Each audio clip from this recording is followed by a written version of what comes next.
From UFOs to psychic powers and government conspiracies, history is riddled with unexplained events. You can turn back now or learn the stuff they don't want you to know. A production of iHeartRadio.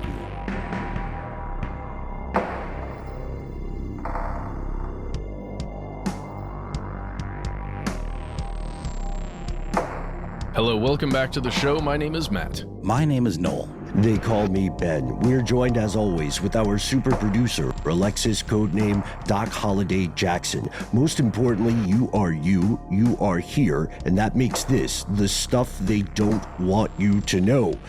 You can call them UFOs, you can call them UAPs, you can call yourself a skeptic, you can call yourself a true believer in strange things in the sky, but one thing is for sure. UFOs are part of the mainstream conversation now more than any time since the UFO craze of the 50s.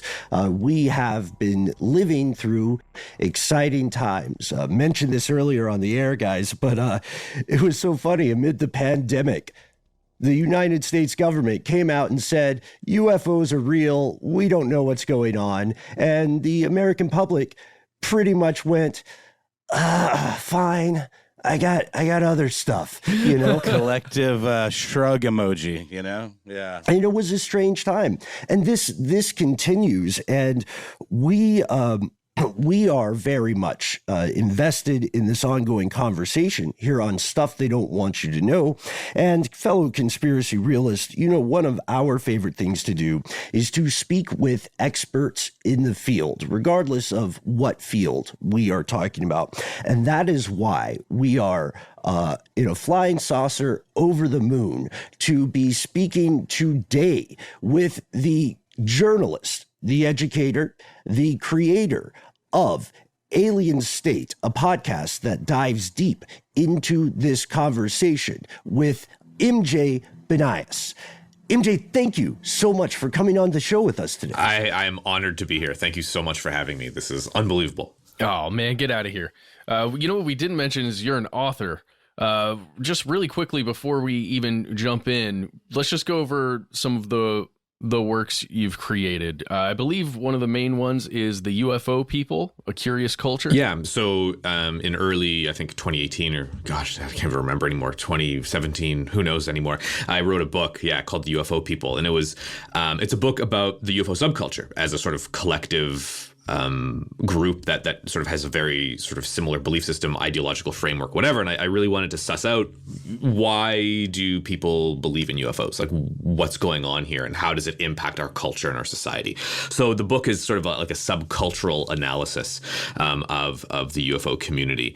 And then that led to me sort of engaging with Vice, and I was their weird shit guy for a while, writing about UFOs and other spooky things and other strange events.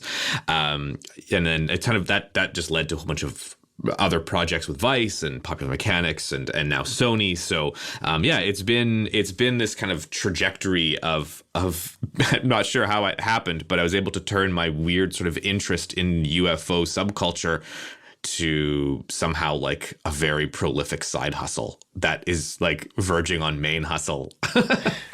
It like got you in a tractor beam and That's right. You've been pulled up. Yeah. There it is. I'm so glad that we're starting with the UFO People because I really appreciated your approach to this subject. I mean, let's be honest, MJ, this is a world that is fraught with, at times, problematic hyperbole. And we'll get into MUFON, I hope, in a little bit. But one thing about the book is that you approach this concept of ufology and the search for the unknown through a lens that I find distinct. It is cultural exploration. There's anthropology to it. It's critical thought. And I believe this makes it incredibly different from many other books that publishers would say are in the same field. You talk about how this book set you on a trajectory that in a very real way led to our conversation today. But could you tell us what inspired you to set about writing the work, like writing the actual book? Are you one of those, did you have All right, I'll say it plainly. Did you see a UFO, MJ, and say, I have to write about this? No, I'm one of the few people in this world I've never had a single, I guess you could say, sort of ufological or paranormal experience. I've never seen a ghost. I've never seen a strange light in the sky and was unable to sort of figure out what it was after a bit of, thinking and maybe some research. So no, I have never seen anything strange. My interest sort of was academic purely at the beginning. I was really just interested in figuring out why people think about this subject the way they do. And I have a background in history and philosophy and culture studies. So for me, it was just my jam, my sort of academic interest. And I guess it kind of evolved as I started doing the research. I realized that this was a very kind of prolific mindset that exists amongst people. Like you can, I say in the podcast, you can walk into any bar in North America. You can walk into any bar probably in the world and just say, hey, have you ever seen anything weird? To just a table of people. Ghosts, monsters, Bigfoot, UFOs, aliens, whatever. And you will get eventually 50 or 60% of that bar will come to you sort of throughout your night there, and they'll be like, yeah, my mom saw something, or my dad saw something, or my brother or I, or whatever. And all of a sudden you have these stories coming at you. And that's how it all started. I just wanted to hear people's stories because I maybe had never had my own experience. And that's how it all began. It was just sort of this collection of me trying to interview people and have their stories written down. And then it evolved into I have way too many stories. How do I now boil this down into kind of the key ideas that surround the UFO topic? It's interesting. I mean, it really is kind of this modern folklore, all of the things you just kind of laundry listed, ghosts, the paranormal, UFOs, government cover-ups, all of these things. Everyone's got something to say, some inside perspective or some scoop that they think, they caught a glimpse of something mysterious that they want to talk about. And it is largely passed around in the same way as, these kinds of stories of fairies and goblins and wizards and stuff were passed around. It's like verbal, oral tradition, like at bars or around campfires or what have you.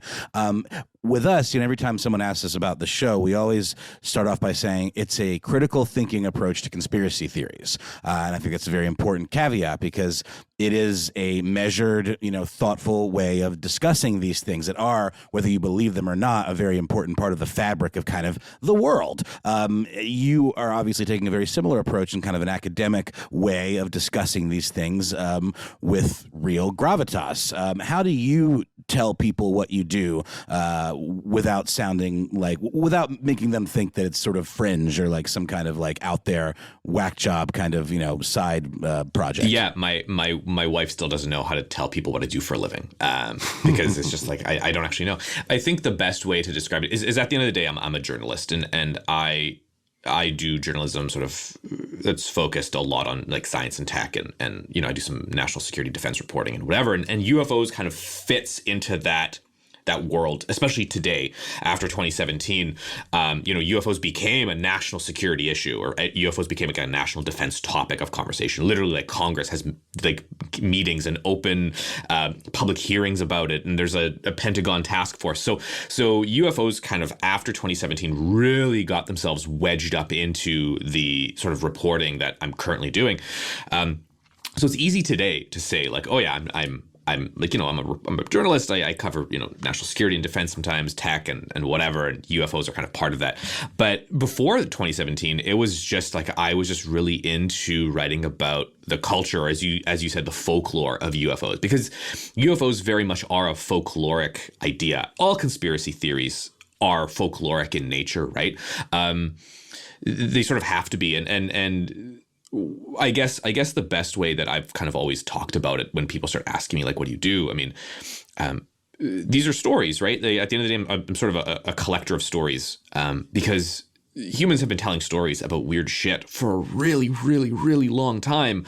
And we still do.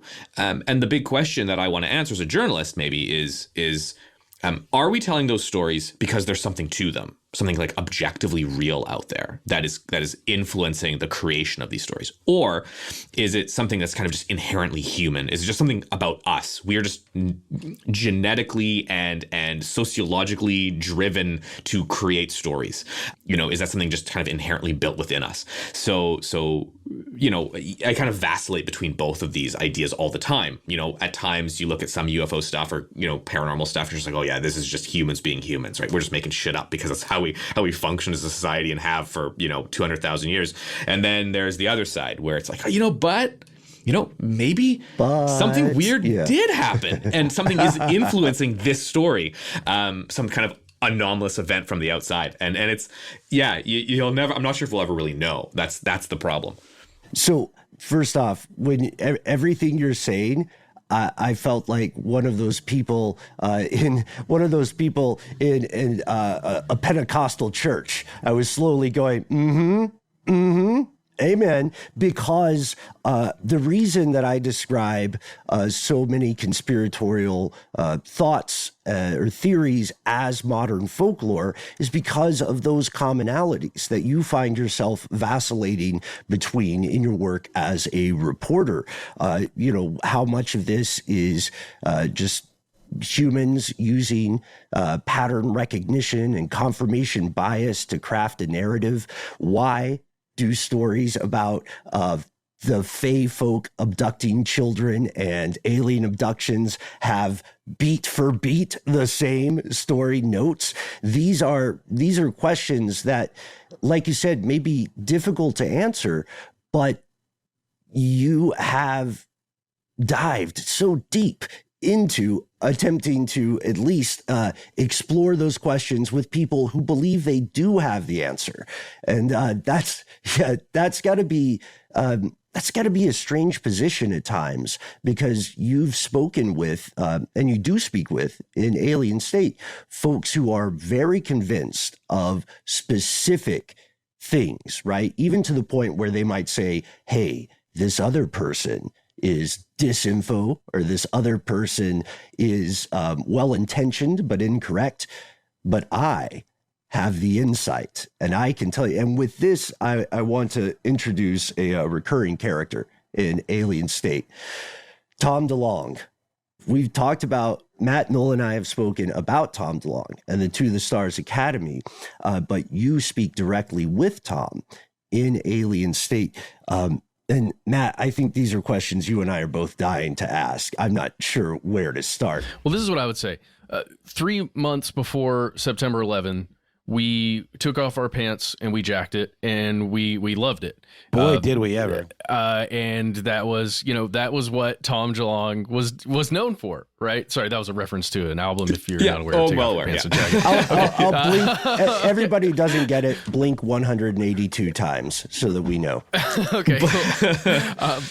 But then you mentioned 2017, MJ. Then 16 years later, to have that same guy that we were all rocking in, for me, it was like my first vehicle, which was a van. Sorry, everyone. But now to have him come out and, like, with a straight face, say, like, I've got this information and I'm going to share it with you about a secret UFOs and a program and all this stuff and aliens. Like, just take us there to that moment and what occurred in 2017 to really change the narrative and the discussion. Yeah, sure. So somewhere in 2015, actually, 2016, DeLonge leaves Blink-182 and he kind of goes on his own. I Blink-182 was like my high school, right? Like it was played at every dance ever. So when this happened, I was like, holy shit, like I can't believe, Tom left Blink. And then there was like, he starts kind of popping up more frequently in the UFO world. And there's kind of this everyone kind of knew in the UFO beat, everyone kind of knew DeLonge was into UFOs. Like this was not a secret. And because he was at conferences, he'd show up at UFO conferences often. He'd show up at kind of other paranormal conferences and he'd hang on the back. And there was this kind of understanding that Tom DeLonge from Blink-182 was here. But it was like not discussed very much. It was just kind of kept down low. And then all of a sudden, 2017 hits on October. He makes this big announcement that he's starting this company. And it's like a live video presentation. They're like a public service company. They want to raise like $50 million. They're selling shares. And this idea stems of I've connected with a bunch of government insiders. as well as people from like defense contractors. And we are going to do and create a sort of a scientific research organization that will merge entertainment with science to like do UFO research and reverse. The idea was to reverse engineer the physics and the engineering to build our own like fucking spaceship that will be able to travel faster than light. And there was like a mock-up of it, and he brought these people in. And I mean, it was like, I mean, like your jaw like hit the floor. I mean, this sounded completely batshit crazy. And but also awesome. It sounds unbelievable. I mean, it totally tracks a little bit. But so this happens in October, and people are like, what the fuck? And he has these people standing next to him on stage, and then, you know, journalists like me start kind of like looking into who these people are, and like, no, sure as shit, that guy was like defense secretary, and sure as shit, that guy ran Lockheed Martin Skunk Works. Like, who, like, what is happening, right? Like, there was this 2-month period of like scrambling to figure out how these people were involved.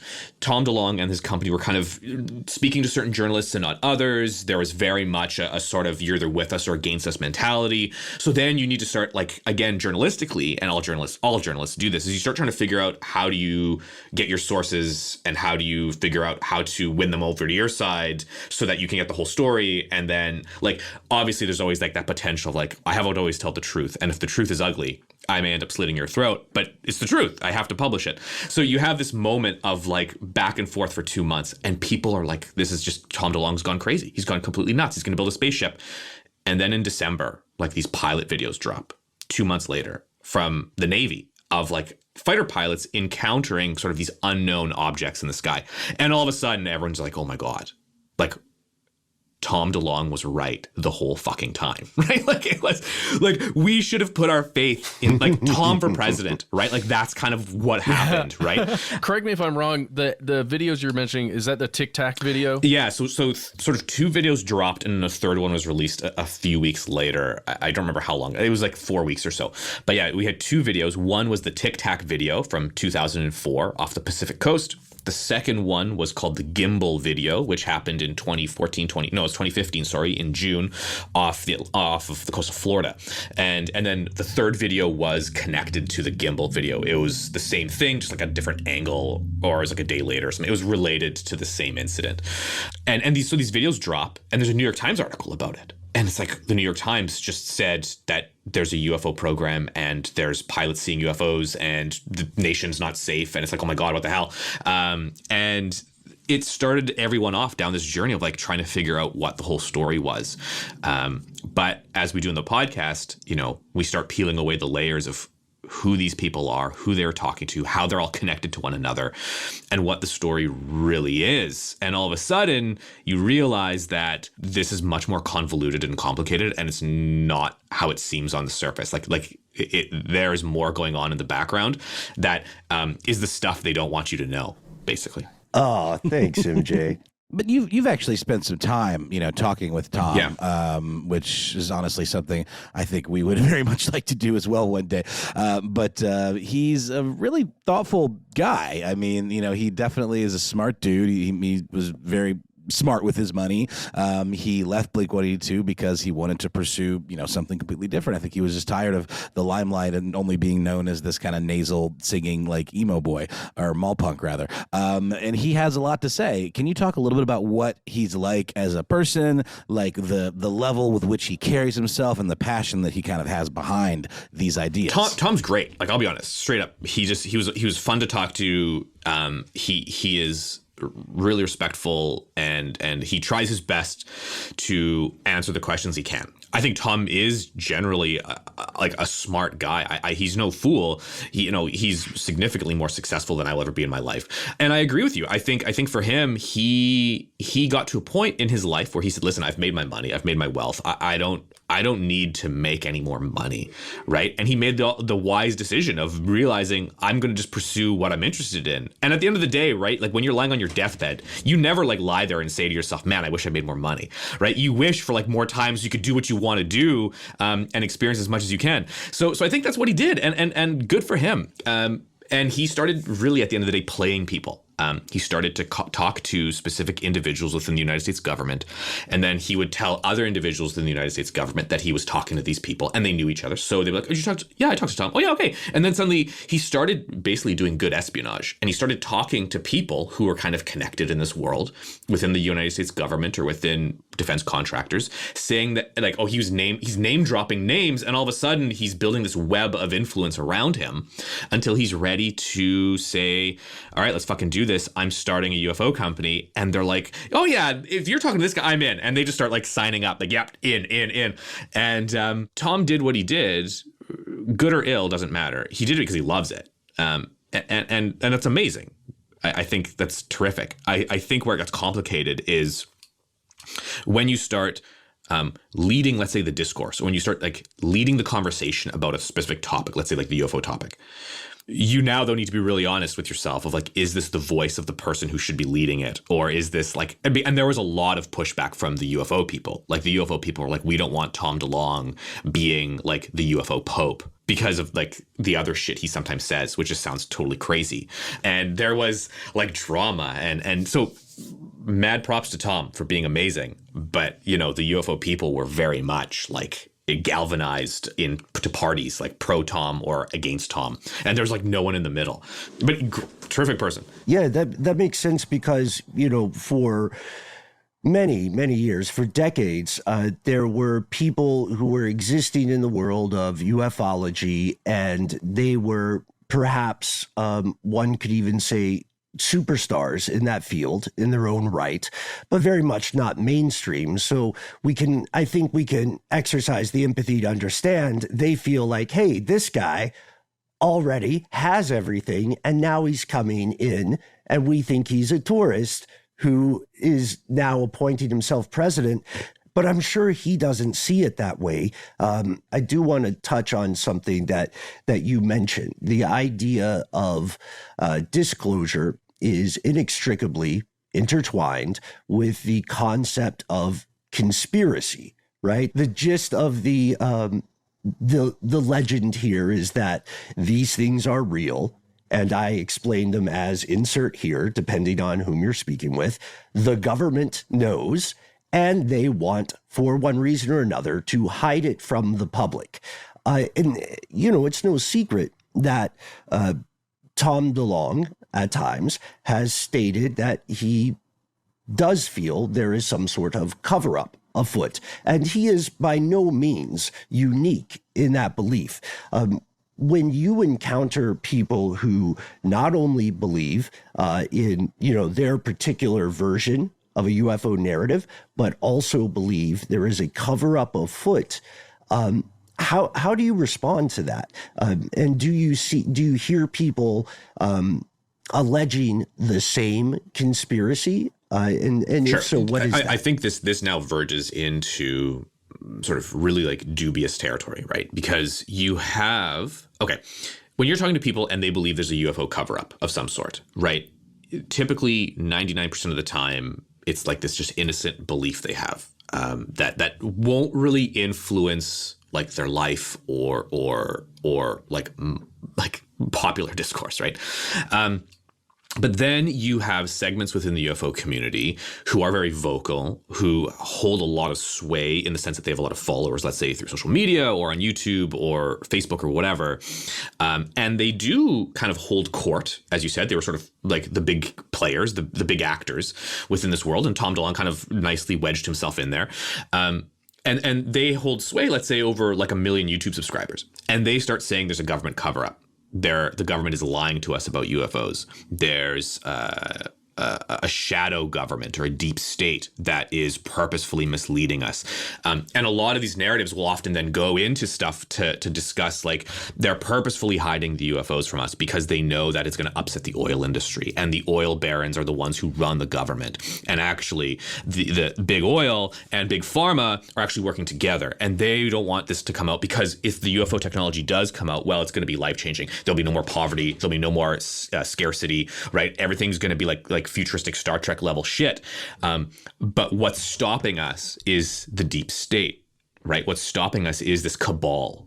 And then all of a sudden you start getting into really dubious, but there's people who are working against this, right? There's patriots. There's Donald Trump has publicly said he would release UFO information, whereas this presidential candidate has not. And then it starts to verge into actual conspiracist narratives, to the point where you have individuals who, for example, have committed heinous, tragic murders of people, and they had a UFO sticker, and it was I believe in disclosure, strapped to the side of their van, and tell us the truth about aliens, because that's part of their conspiratorial kind of ideological framework, that UFOs are just another aspect of that. So you can very easily draw connections between, let's say, the QAnon conspiracy and the UFO crowd. You can very easily draw lines between the anti-vax community and the UFO crowd. You can very easily draw lines between sort of neo-Nazi white supremacist movements and the UFO crowd.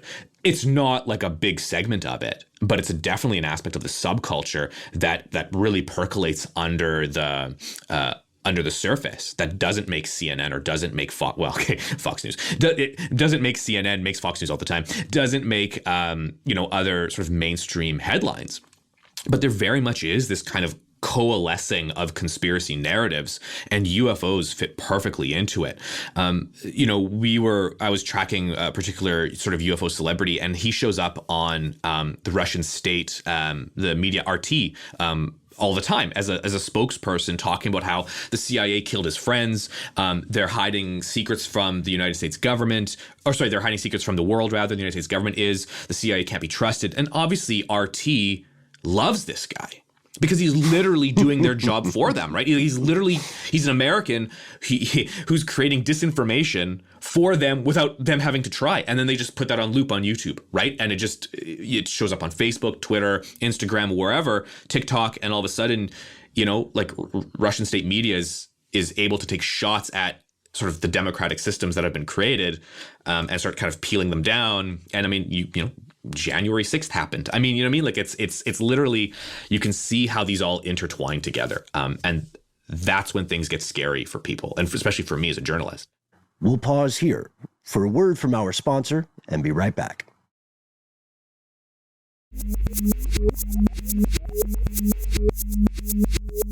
And we're back with more from MJ. So MJ, I'm thinking about what you're saying about this belief that there's some kind of unseen force within the government that's feeding disinformation or holding us back, and all these things. I just want to relate it back to something that did happen within the UFO community. I think it was in the 80s, early 80s. A guy named Bill Moore. I'm sure you know some about this. We just put it in our book that's coming out in October, by the way. First book. But it's the concept that there was disinformation being fed to the UFO community at large by a single person who's working with a documentarian, who, wanted to create media, much in the same way that To the Stars wants to be this entertainment company that is disseminating information, but, hopefully real information, where they're trying to spread truth, but they were being lied to. I want to relate that back to our current scenario and situation with To the Stars. Do you see anything like that happening, or does it feel like anything like that is happening? The Bill Moore situation is interesting, and where this is, I think, where a lot of these ideas came from, of that there is a sort of active disinformation project within the government. The inherent problem, though, is we can't really link the specific Air Force agent to his superiors who told him to do that. For example, he makes the claim that that's the case, but there's no documentation, paperwork. There's no way that can be confirmed, and generally the consensus, I think, falls to this guy just acted alone. He was an Air Force investigator. He was technically an intelligence officer for the U.S. Air Force, but he wasn't given the order by someone above him to fuck with this guy and fuck with the UFO community. That was not a standing thing for him to do. He just did it for whatever reasons. And it could be a bunch, whether it's financial or glory or fame or just to have fun, whatever. So the whole Bill Moore thing is interesting, but what it's really done is it's laid this kind of interesting patchwork and kind of seeded the ground for now that Tom DeLonge has stepped out and said in 2017, here's all of these people from the US government that I have. A lot of people, especially the UFO group that was the celebrity prior to Tom DeLonge, really came out and said, listen, this is all disinformation. We've been here before, guys. Like Lou Elizondo and Chris Mellon, all these guys, they're all disinformation agents sent by the government because, Bill Moore happened, and Richard Doty happened. And that's a thing in the past that we should be learning from. Meanwhile, I think, there's no real evidence to indicate that Lou Elizondo was given the order to create misinformation or disinformation or to do counterintelligence work within the UFO community. There's no standing order for Chris Mellon to do, that doesn't exist. There's no way to connect those dots back because you can't find them. There's no one who's come forward to say that's the case. I think rather what's happening is, and the reason why the show is literally called Alien State is because I think within the government, you have individuals who are really into this stuff. And they sort of form a little alien state inside the larger context of the government. And they are interested in this topic. So they are going to work themselves to push this topic out into the mainstream as best they can. It's the same way you have right-wing kind of Christian fundamentalist individuals within the U.S. government who are pushing a Christian kind of, right-wing ideology onto the American public because that's what they personally believe. It's the same idea. The difference is that obviously the right-wing Christian fundamentalism thing is like taken a lot more root compared to like the alien state. But I think it's the same concept. I think Lou Elizondo kind of just said what he said he did. He kind of just left and was like, fuck this shit. I believe in UFOs and aliens. I'm going to make this a big deal. Chris Mellon kind of did the same thing. And I think Jim Semivan kind of did the same thing. And Tom DeLonge kind of brought them all together because he was able to connect those dots and did it. There is no like conspiracy. It's just these people all were like, let's just make this a big fucking deal and go. And that's what they did. And here we are today. Yeah, I love that analogy because I think there's often a tendency in the public to think of a government as a monolithic power structure instead of groups of people who often disagree and have their own, agendas or the things they want, their desires. MJ12 is incredibly interesting to me. Majestic 12. Right. Sorry. MJ? Yeah, you're MJ1. We're talking about Thanks, Majestic guys. 12. Yeah, you're our number one. OG MJ. Thank you. I appreciate it. Yeah, sorry, Mary Jane. You've got Spider-Man. You can just coast on that. So what's fascinating about this is that it creates the concept of a monolithic government, right? Instead of a bunch of people just sort of trying to look like they know what they're doing, which is the human condition, a monolithic government combined with this beautiful framework that says anyone I disagree with in the UFO sphere is therefore a disinformation agent. They're not just wrong, they're purposefully wrong, and you must listen to me to learn the truth. That seems like something that has bedeviled this field for quite some time. I would think even before Majestic 12 and the Bill Moore debacle. But I'm interested in the idea of competing views or contradictory views among the people that you have spoken with and encountered, not just in Alien State, but in your work in Vice. Could you talk a little bit about the Discord, not servers, but like the Discord that you find in the community? And could you tell us a little bit about the people who are generally seen as quote unquote disinfo agents and the people who are generally seen as legit?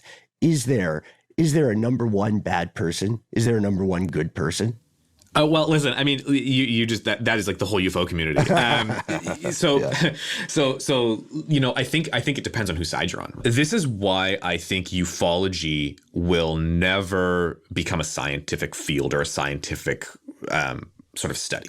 And the key reason is because ufology itself doesn't agree to a certain term of like factual, like baseline data, right? Because ufology is primarily kind of fractured and always has been and always will be into different sort of sects and schools and frames of thought. It's aliens, or it's interdimensional beings, or it's time traveling humans, or government secrets, or whatever. And you have this fracturing. So it's very difficult for different individuals within the UFO community at times to sort of engage in sort of good conversation, because then it becomes a fight of what beliefs you have. So that's sort of number one. So with that in mind, right? I can give you an example. When Luis Elizondo first went public, and Chris Mellon and the rest of them with the Tom DeLonge, you had an immediate gut reaction within certain elements of the UFO community, because it was like, hold on a second, this guy who's a counterintelligence officer, whose job has literally been for decades to lie to some people in order to get the truth out of them, and then use that truth to like at times do sort of things that, you know, the U.S. government has done that maybe it ought not to be proud of, but, you know, is a thing. So automatically people are like, holy shit, like why are we trusting him? Why are we putting all our faith in this guy from the government, this counterintelligence agent? And then you had the people on the other side being like, well, no, like he's on our side now, right? He's gone rogue, and he's a whistleblower, and he's with us, and he's here to tell us the truth about UFOs. And then like you have him later saying, you know, this department I worked for was engaged in a cover up about UFOs. Don't trust them. And then people are like, see, like he just said his own department, you can't trust it. And then now that department has a new UFO task force. And then the same people on the others, or the other people on the other side are like, but they have a task force and they're going to be investigating UFOs, and that's amazing, and they're going to have money and like funding, but it's never going to become public because it's all be classified. Like, and then the people are like, see, it's all being classified. Now we're never going to get the information. It's all going to get locked down. We're basically fucked. UFOs is over. Everyone go study Bigfoot now. Like, you have this back and forth all the time. And then, oh my gosh, you guys, I'm going full Canadian here, okay? We're at the Timmy's now talking over a double. You then have the other people who are saying, oh no, the aliens have been here all the time. In fact, they are communicating with us and me right now. And if we sit and meditate, or if we channel, or if we do whatever, the aliens are going to come through and they'll appear for us and they'll blink lights at us. We don't need Elizondo and the government people to help us. They're liars. They're just trying to, you know, blow up Russia. Our plan is to engage in peaceful contact with like the Galactic Federation. And I mean, it becomes preposterous after that. And I mean, it was preposterous well before, but it was, you know, we're really going down the rabbit hole. And these factions fight each other constantly. And, you know, Luis Elizondo has said on his Twitter before that, like, don't trust these people. They're engaged in disinformation. They're crooks. They're just trying to steal your money. They're basically a cult. And these people on the other side have said, don't trust Luis Elizondo. This is what he did in his past. This is who he is. He's a disinformation guy for the government. Don't trust the government. And it just explodes into like an argument, a flame war on Twitter of then the armies of both of these groups fighting one another, trolling each other, and there you are. We essentially have a credibility problem here. You know what I mean? You will always have a credibility like problem in UFO. Yeah, right. Yeah. Well, that's the crux of why you say this could never really truly be a science, is because so much of it is based in belief. Like, it's not all based on like empirical evidence. So much of it is based on belief, not only belief in the great beyond and things that we will never be able to maybe fully experience or touch or see, but belief in who to believe. Yeah, you're right. And just like you guys said earlier, right? Like belief that there is a conspiracy and belief that there's a cover up. Either the aliens are covering up or the government's covering it up. And like you mentioned, like the government is like one giant monolithic structure when really it isn't. There's like 17 or 18 intelligence agencies within the United States government, all working for different bosses, all functioning under different branches or under various branches of the military. I mean, they don't like each other generally. They don't work together half the time. And it's like, how could you possibly think that this is all unified? I mean, look at the United States. It's fractured beyond belief. If the government was monolithic, it wouldn't be so like divided all the time. It's because, as you say, it's human nature, right? People want to think they have a handle on it. And really, we don't. It's pandemonium. I got to tell you, I had that reaction. I think it's episode 1 of Alien State where Semivan comes in, Jim Semivan, or it may be 6. I'm sorry. I can't remember exactly which episode. There's an episode of Alien State where you introduce Jim Semivan, and I had that initial reaction really thinking about him and his role, right? Or his, like, what was it, like 40 years or something he worked as a CIA asset. And he comes in and he's saying, I read this book that Tom DeLonge was a part of about secret machines. And I was like, oh man, he's got a bunch of stuff right. Not everything, but some stuff. But I can't tell you the parts that he got right. And my instinct was like, oh, this dude's going to go in there and wreck everything. He's going to like feed him disinformation. And that's just my initial reaction to hearing that there's an ex-CIA asset that's interested enough personally in this stuff that he's going to insert himself in to the situation. Jim Semivan is a beautiful, beautiful person. Like, he is like the nicest guy you'll ever meet, right? But yeah, he was a CIA, a human. He was an intelligence officer, and his special was human intelligence. So his job was to go into a place and be like, this guy over here has information we want or need. So Jim's job was to go in, become friends with the guy, and then basically turn that guy into an asset. Right? So his job is to go in, figure out what your weaknesses are, what your pressure points are, or how they can befriend you, and then bring you into the inner circle of Jim. And, listen, you have information. We want to help you. We can get you out. We can pay you. We can find that you're having an affair with somebody, and we'll use that against you if we need to, whatever. But these becomes kind of very intimate relationships where you now have somebody who typically works for a foreign government and is now providing you information from that foreign government in exchange for X. Jim's a wonderful human. This is what he does for a living, or what he did for a living, right? So when he had to go suss Tom out, there's a bit of like this old CIA brain kicks in of like, oh shit. Now, the other thing too, though, is with Jim, he's also admitted he has been a long time fan and believer of not just UFOs, but generally the esoteric and the occult. He is very much into sort of the more sort of fringy topics.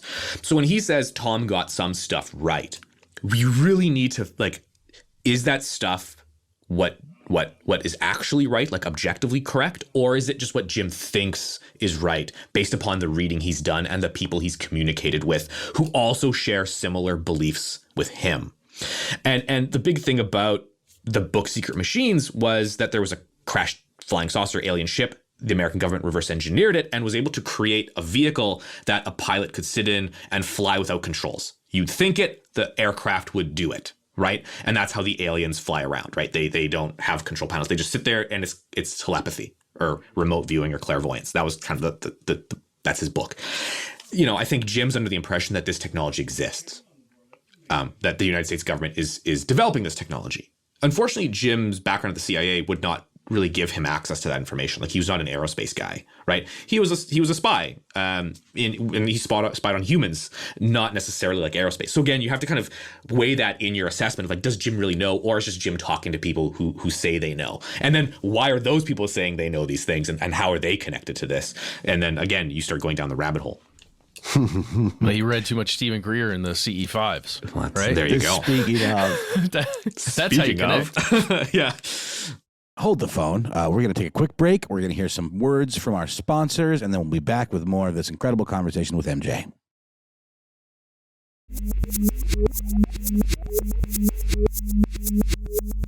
And we've returned.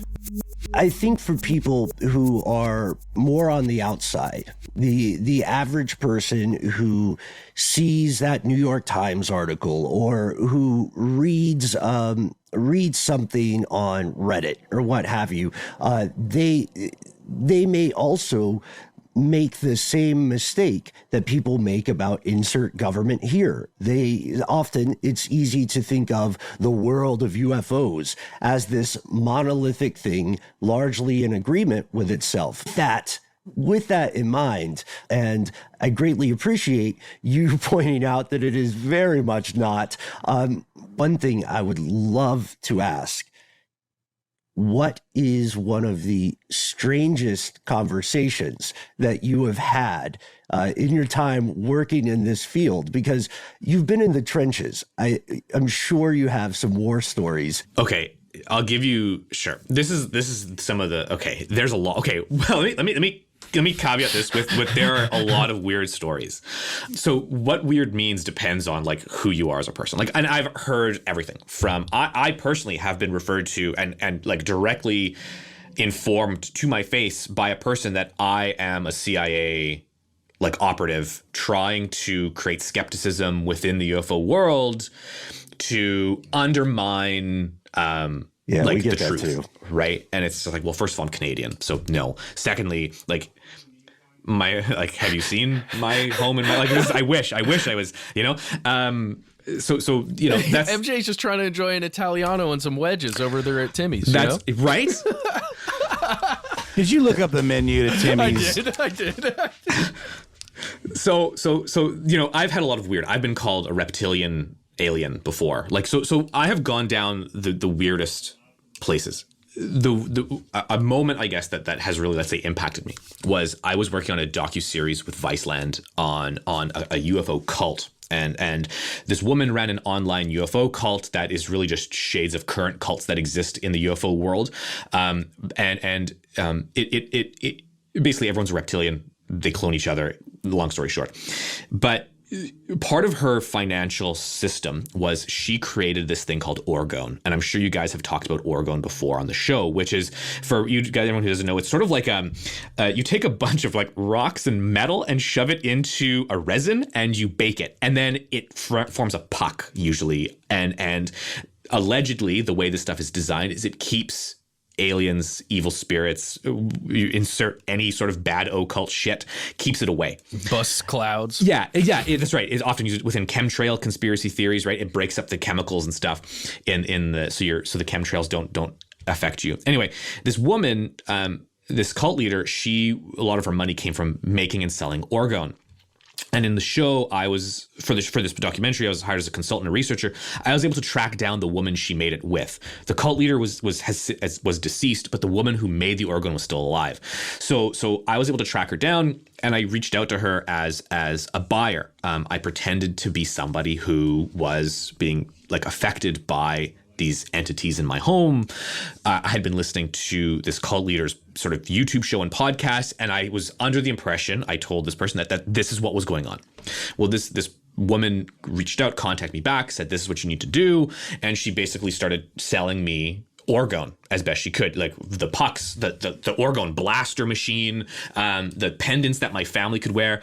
And I remember having this weird moment of I was pretending to be this buyer, and she was telling me about how my daughter, who was being impacted by the evil entities in our house, needed to wear, it was a crucifix with like an orgone piece inside it that this woman had made. And she says, this will keep her safe from the devil as well as the evil reptilian aliens that are in your home. And I had this fundamental moment like, holy shit, like what if this woman actually finds out who I am, where I live, what I'm doing? She probably will now because she probably listens to this show.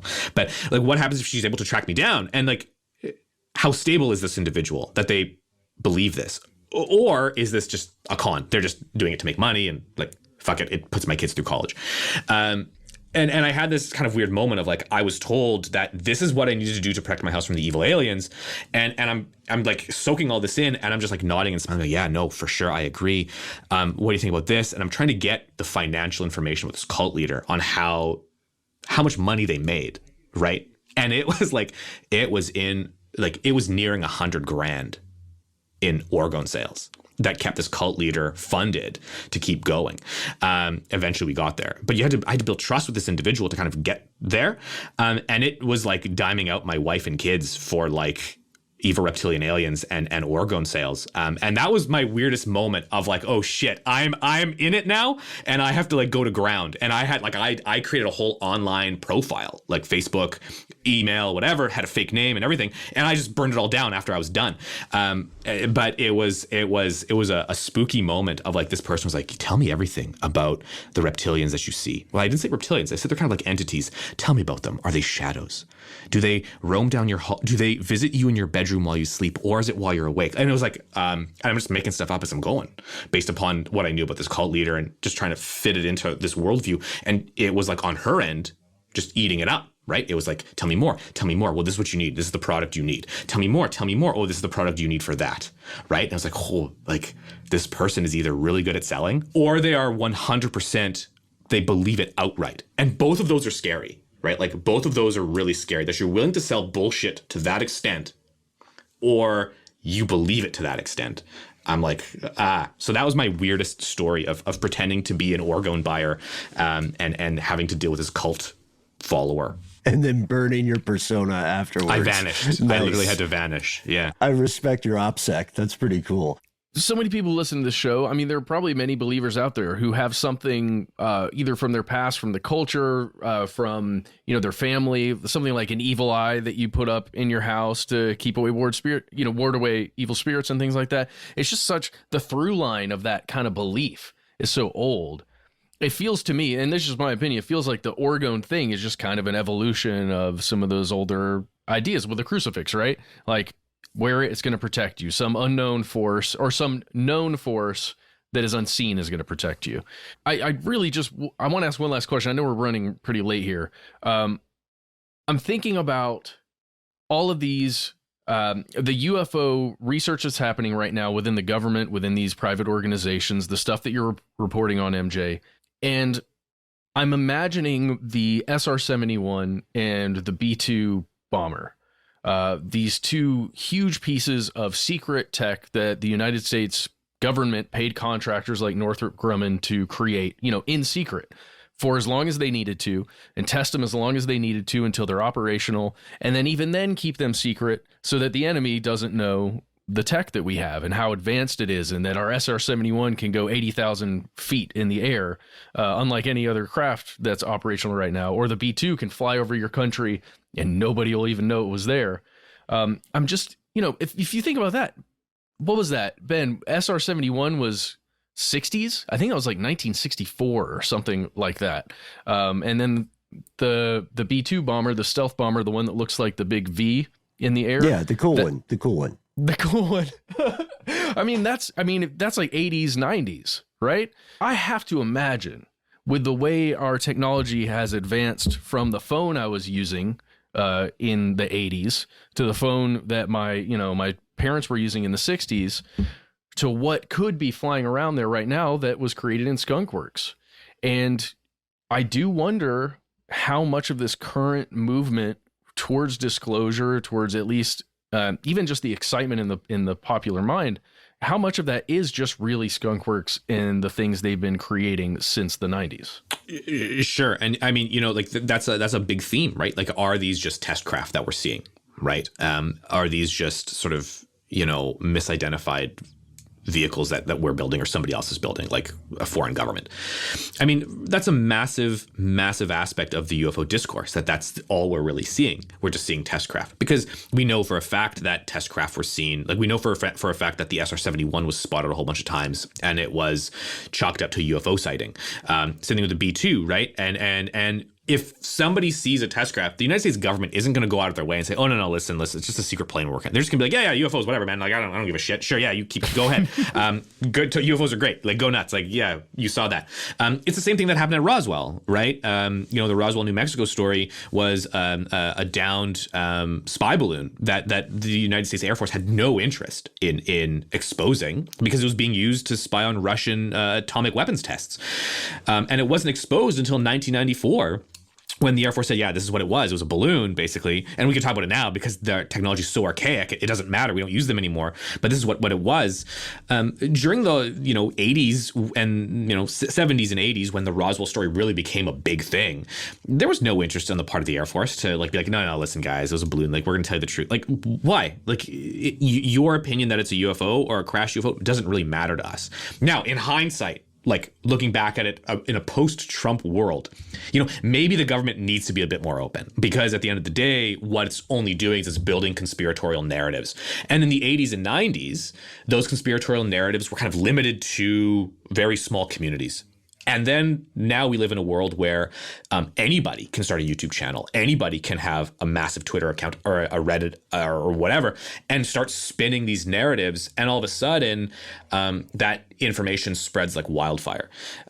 So I can see this kind of the government being reticent to engage with the UFO topic in any sort of serious way, creating problems that we're now dealing with, where there's like literally pundits on mainstream news channels like Fox telling the American public, don't trust your government because they're lying to you, trying to poison you, trying to murder you, whatever. I mean, that is a product of just like government just being like, whatever, man. And now like we're dealing with the repercussions, I think, of this kind of conspiratorial world we live in and this division that exists.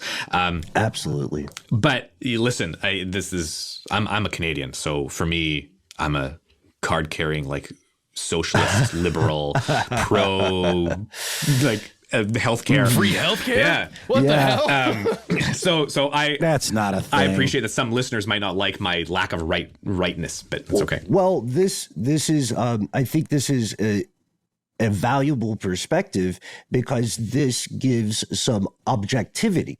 Right? This is a perspective that comes from someone who does not live in the United States, but clearly knows what's going on. And I think that whatever people want to characterize it as, you know, if you say it's at a remove or something like that, then I would argue that further increases objectivity. And your point about the government, capital G government of any country, I argue stands 100% true across the planet. Sometimes, yes, secrecy is a matter of national defense, but that argument of the greater good becomes such a slippery slope, and we say it all the time on the show. Speculation thrives in the absence of transparency.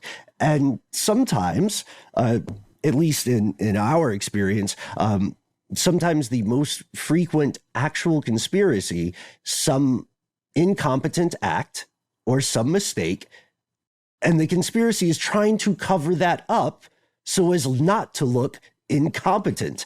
And I'm just interested in, would you agree with that, MJ? Are we off base in that? No, I think for the listeners of Alien State, who potentially are still going to listen, I think I don't spoil too much, but I'll go here.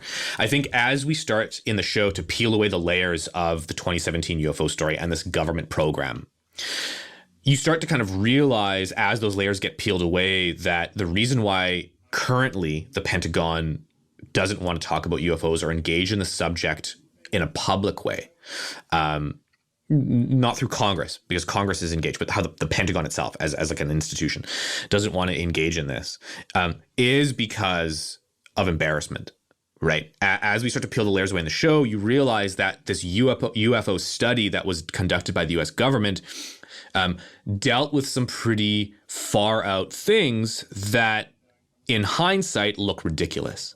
And all of a sudden, the DIA has to figure out a way of saying, okay, so we gave a whole bunch of money to a bunch of people who believe in what? And they did what with the money? And we're accountable to the taxpayers for that money?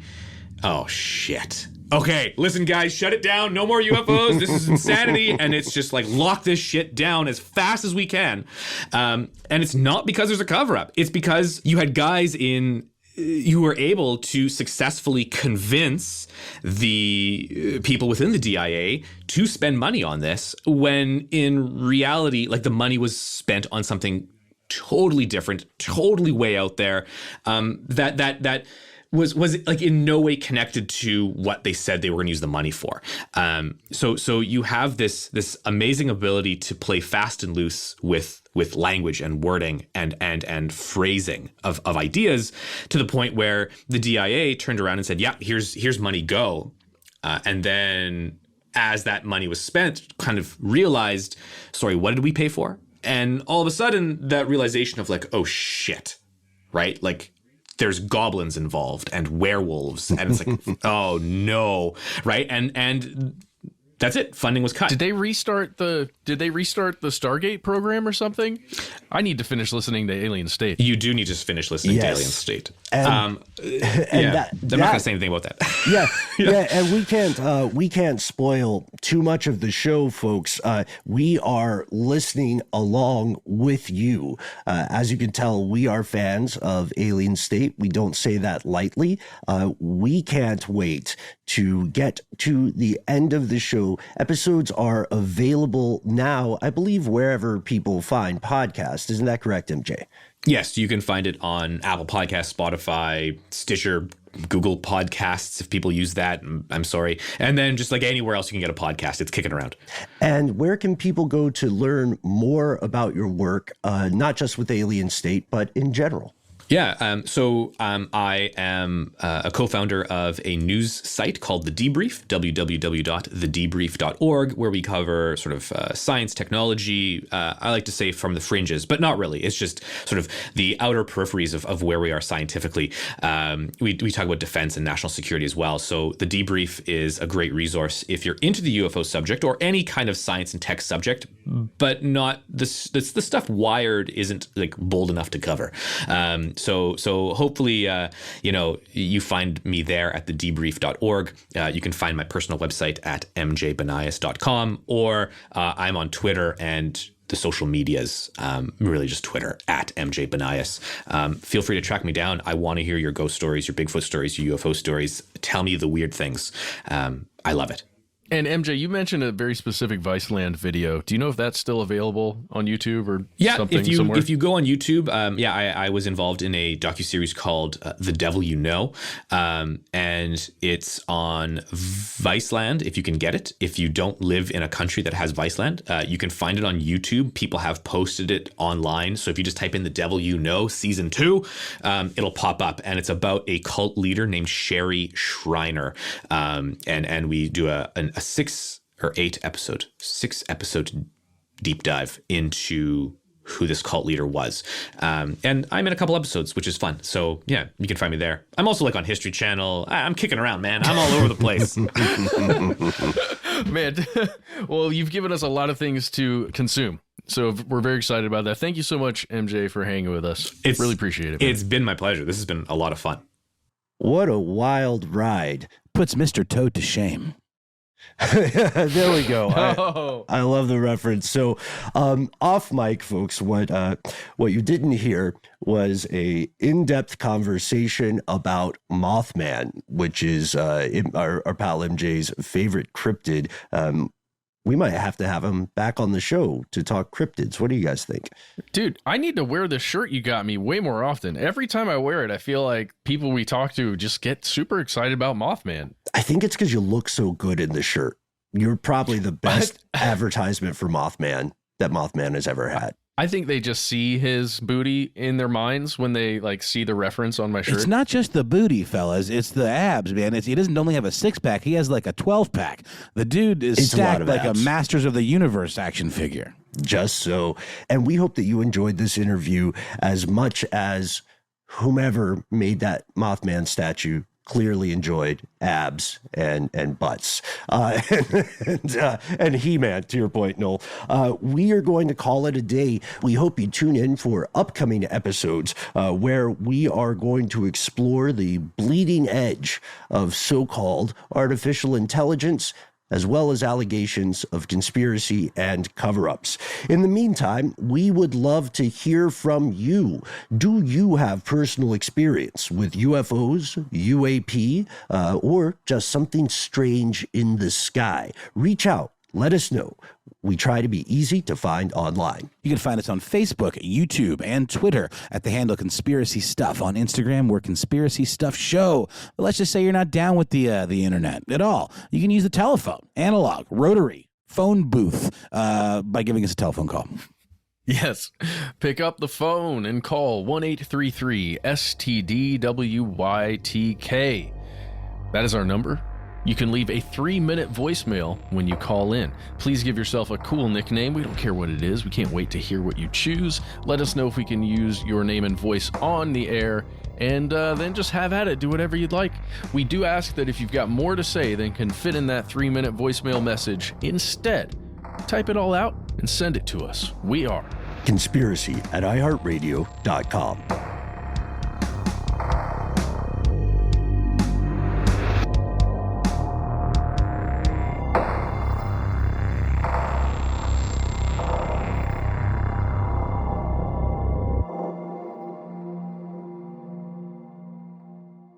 Stuff They Don't Want You to Know is a production of iHeartRadio. For more podcasts from iHeartRadio, visit the iHeartRadio app, Apple Podcasts, or wherever you listen to your favorite shows.